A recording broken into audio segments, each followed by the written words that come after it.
اختصاصی کانال آهنگ قفلی. ارائه شده توسط رسانه پایتخت موزیک. بکش منو ولی نذار که من توی دلت بمیرم. اگه دلت جهنمه میسوزم و بهش نمیرم. این عاشقی شاید برات یه روز تموم بشه، میدونم.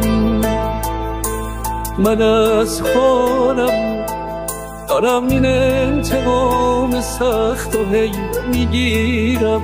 اختصاصی کانال آهنگ قفلی. جون دلم توی جون دلم، نرو که رفتنت غمو میذاره تو دلم.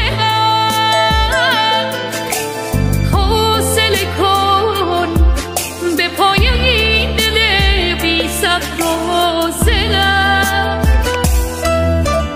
همه کسم همه دنیای من خلاصه میشه تو نگات از آخرش نکن. دق میکنم یه چشم هم زدن بیشتر شه فاصلم. ارائه شده توسط رسانه پایتخت موزیک.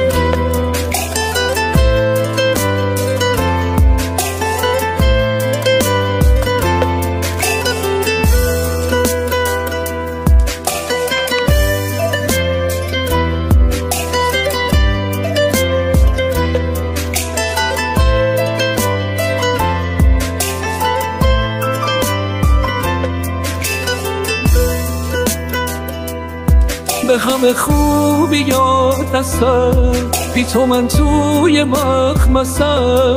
هر چقدر با تو کاملم، تو که نباشی ناقصم. من جون دلم توی جون دلم، نرو که رفتنت غمو میذاره تو دلم.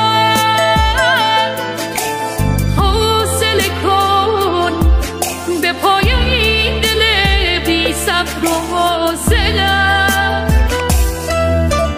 همه کسم همه دنیای من خلاصه میشه تو نگات از آخرش نکن. دق میکنم یه چشم هم زدن بیشتر شه فاصلم. ارائه شده توسط رسانه پایتخت موزیک.